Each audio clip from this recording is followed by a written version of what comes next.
Salut, ça va? Moi ça va.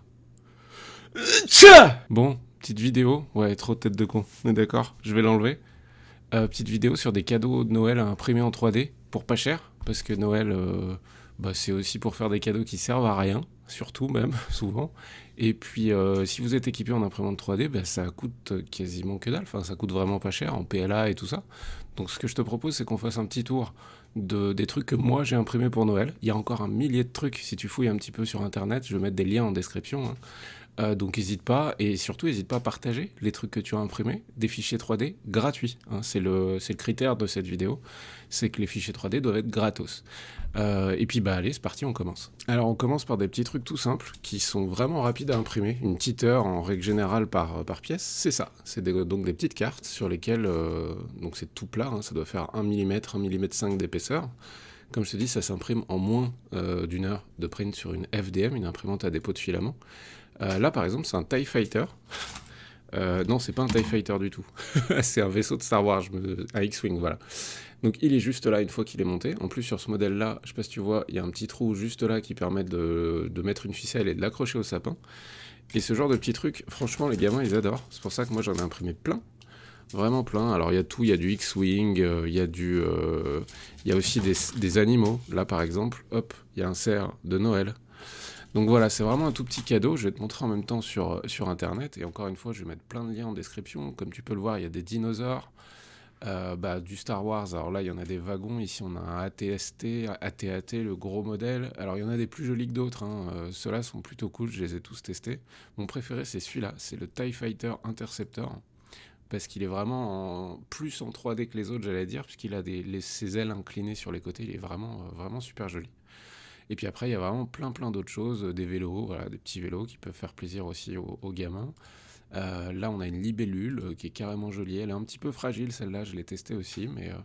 Donc voilà, des idées toutes simples, vraiment que je t'assure, les gamins aiment vraiment prendre une petite pince, la petite pince de papa, de l'établi de papa, découper ces petits trucs, il n'y a pas besoin de colle, juste à enfiler les différentes pièces les unes dans les autres, pour au final avoir un petit jouet. Et du coup, c'est une maquette en quelque sorte, c'est vraiment une maquette, mais extrêmement simple, il n'y a même pas besoin de plan pour le monter, hein. C'est vraiment tout bête, un peu comme les jouets Kinder quasiment en fait. Bien qu'il y ait des jouets Kinder où on se casse les dents dessus.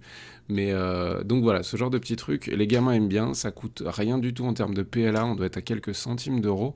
Ça tient dans une enveloppe, donc même pour envoyer par la poste, je sais pas, aux cousins, cousines, aux neveux, nièces qui sont un peu loin, et c'est une super bonne idée. Et ça leur fait quelques minutes de travaux manuels pour Noël. Place maintenant aux figurines un petit peu articulées qui, elles, ne sont pas à monter. En règle générale, c'est même plutôt ça qui est cool, c'est qu'en fait, c'est un seul et même print, et sur lequel, une fois que vous allez la décoller, elle est déjà articulée, tout est prêt, il n'y a rien à faire de plus dessus. Alors celui qu'on voit beaucoup en ce moment sur Internet, c'est celui-là. Donc c'est un espèce de petit dragon typé un petit peu japonisant, qui est vraiment très cool, qui est vraiment très flexible. Alors par contre, celui-là, le fichier 3D, il est payant, il doit coûter 2 ou 3 euros. Donc on va pas en parler trop dans cette vidéo, mais sachez que des trucs comme ça, vous pouvez en trouver plein et des gratuits.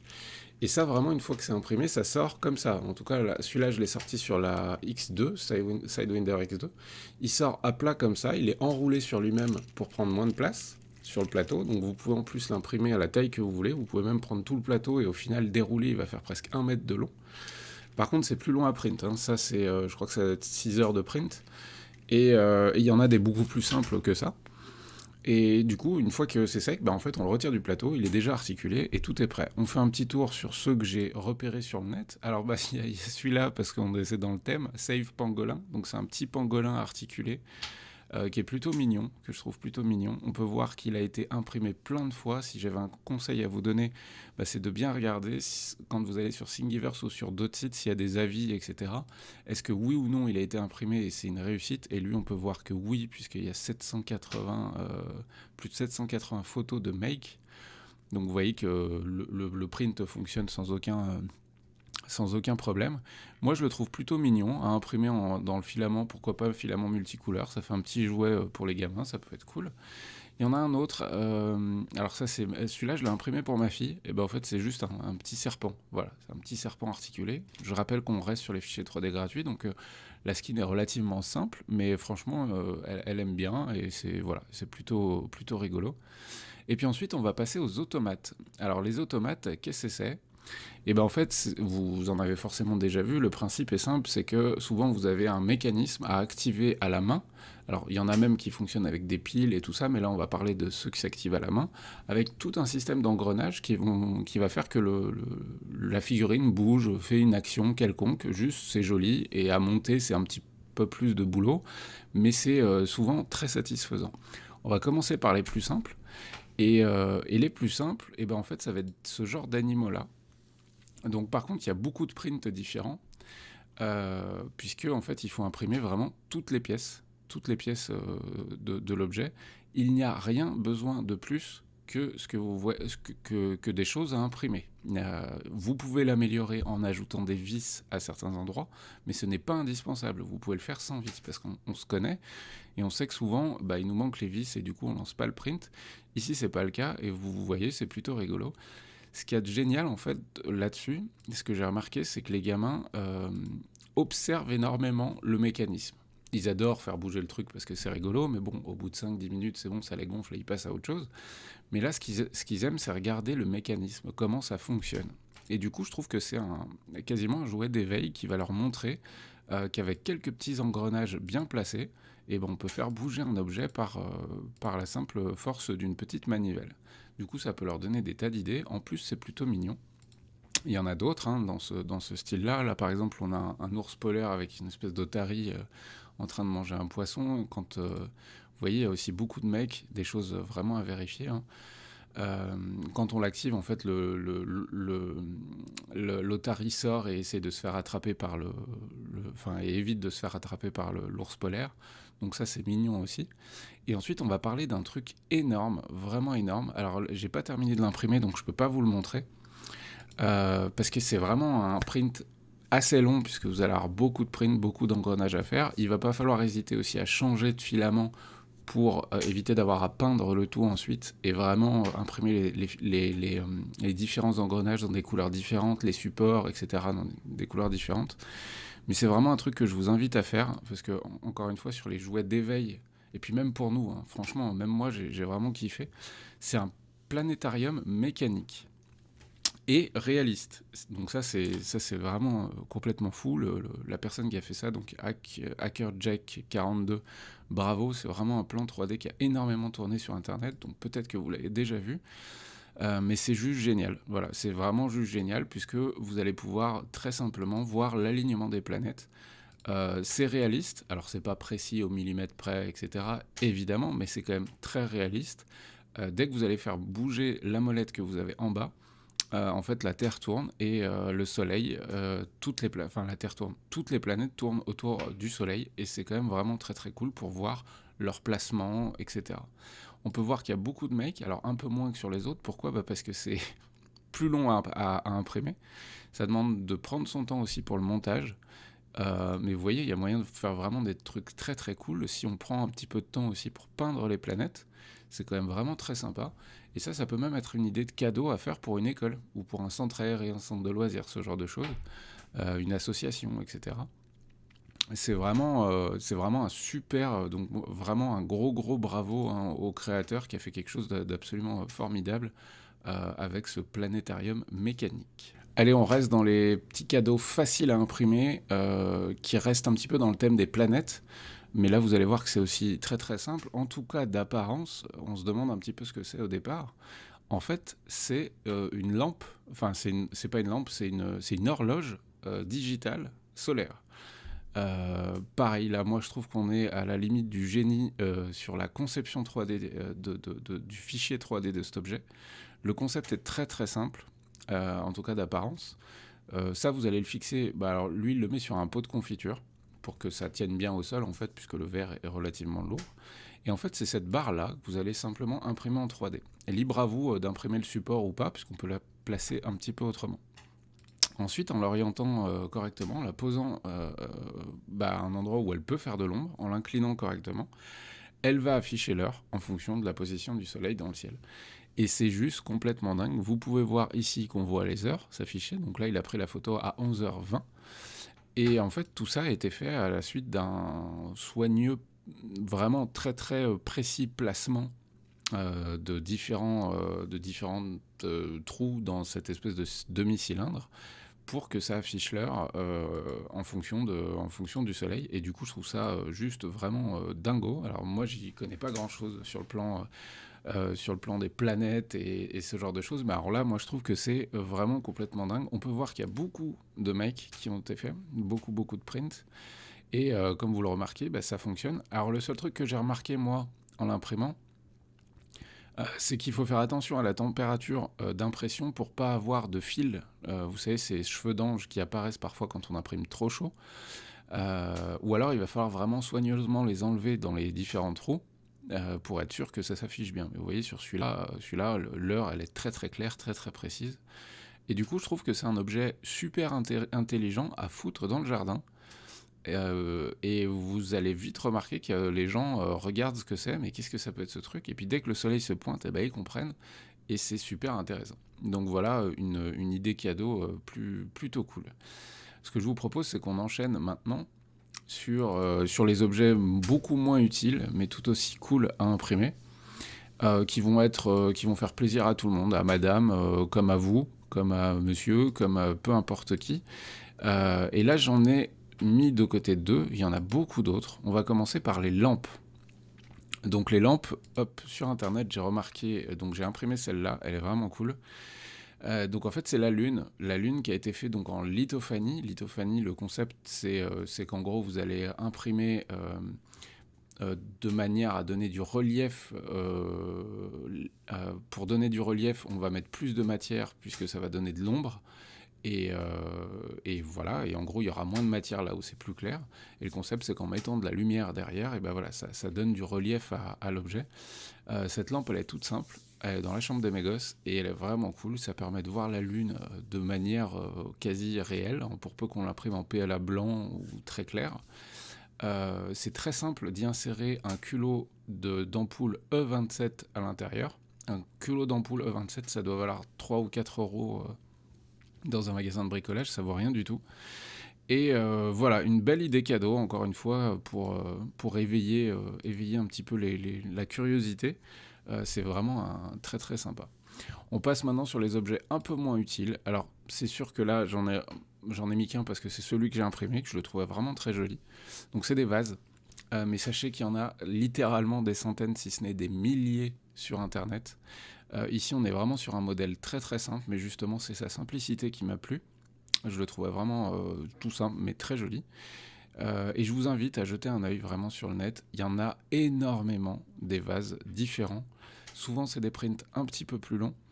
Et soyez juste vigilants sur un truc au moment où vous allez imprimer des vases. Est-ce qu'il a déjà été imprimé à plusieurs reprises? Comme sur tous les fichiers 3D que je vous montre jusqu'à maintenant. En fait, il y a beaucoup de fichiers 3D de vases qui sont extrêmement fins. Ce que je veux dire par là, c'est qu'en termes d'épaisseur de paroi, parfois il n'y a qu'une épaisseur de couche, c'est-à-dire 0,2. Donc c'est vraiment très très fin. Du coup, il va être extrêmement fragile. Donc il y a juste ces petits points-là à vérifier, mais sinon, dans l'ensemble, il y en a quand même vraiment beaucoup à faire. Et là, vous pouvez vous faire plaisir au niveau du filament. Alors souvent, on a envie de mettre des choses sobres parce qu'en fait, on a envie de poser ce genre d'objet à la maison et on n'a pas envie d'habiter dans les années 60. Mais vous pouvez vous faire plaisir au niveau filament. Moi, ceux-là, je les ai fait en filament bois et c'est très très cool. Faites juste attention à un truc, c'est l'étanchéité des vases. Souvent, ils sont pas vraiment étanches parce que vous les imprimez en PLA et si vous mettez de la flotte à l'intérieur, ça peut poser problème. Ce que je vous invite à faire, alors soit vous avez un stylo 3D et vous allez l'étanchéifier par l'intérieur si vous arrivez à passer le stylo 3D à l'intérieur en foutant du plastique pour être sûr qu'il soit parfaitement étanche.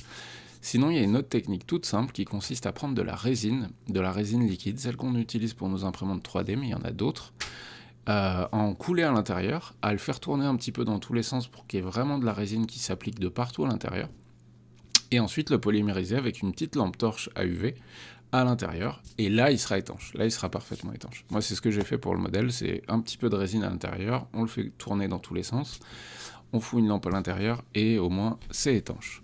Donc voilà pour les vases, mais vraiment fouillez, n'hésitez pas, hein, encore une fois, à mettre les liens en description de ceux que vous avez imprimés vous. On termine avec des objets purement décoratifs. Là, en l'occurrence, ça va être des monuments historiques, ou pas d'ailleurs, des monuments quoi en gros. Ça sert à rien, ça sert vraiment à rien, mais ça peut faire super joli sur une étagère. Pour les gens qui sont un peu chauvins ou qui habitent dans la ville où il y a ce monument historique, ça leur fera plaisir. Enfin moi en tout cas c'est ce que j'ai remarqué. Et on va commencer par un des emblèmes les plus connus en France, bah, c'est la Tour Eiffel. Le modèle que j'ai trouvé le plus propre, c'est celui-ci, donc la Eiffel Tower Easier to Print. Elle est vraiment facile à imprimer, il n'y a pas besoin de support nulle part. Et comme vous pouvez le voir, elle a été imprimée plein de fois. Alors on remarque quand même que en fonction des réglages de l'imprimante 3D des gens, et ben c'est vrai qu'on a des qualités parfois pas vraiment top comme ici, alors que là on a des choses quasiment parfaites juste là. Moi ce que je vous invite c'est au niveau des réglages à l'imprimer dans tous les cas en 0.2 et ensuite à avoir une température vraiment adéquate. En fait, faites quelques tests avant avec une tour de température par exemple pour être sûr de n'avoir aucun fil d'ange, parce que là sur ce modèle là ça va être un petit peu chiant à enlever. Alors vous pouvez enlever les fils d'ange avec un simple briquet, mais vous risquez de dénaturer la couleur du PLA que vous avez utilisé pour le faire. Donc bah voilà, la Tour Eiffel, ça je sais que ça fait toujours plaisir, en tout cas aux Parisiens à qui je l'ai offert, ça leur a fait plaisir. Et puis elle est surtout vraiment bien détaillée, c'est-à-dire qu'on a vraiment l'intérieur avec les différents supports de partout, etc. Pas comme les petites tours Eiffel en métal qu'on peut acheter, qui sont pleines, je veux dire, là vraiment tout est parfait à l'intérieur. Vraiment très joli. Ensuite on a la cathédrale de Reims qui est vraiment très belle aussi.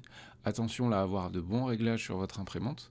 Je vous inviterai même à ceux qui possèdent une imprimante 3D résine à l'imprimer en résine, vous aurez une qualité vraiment irréprochable. Elle est vraiment très jolie et elle est très réaliste.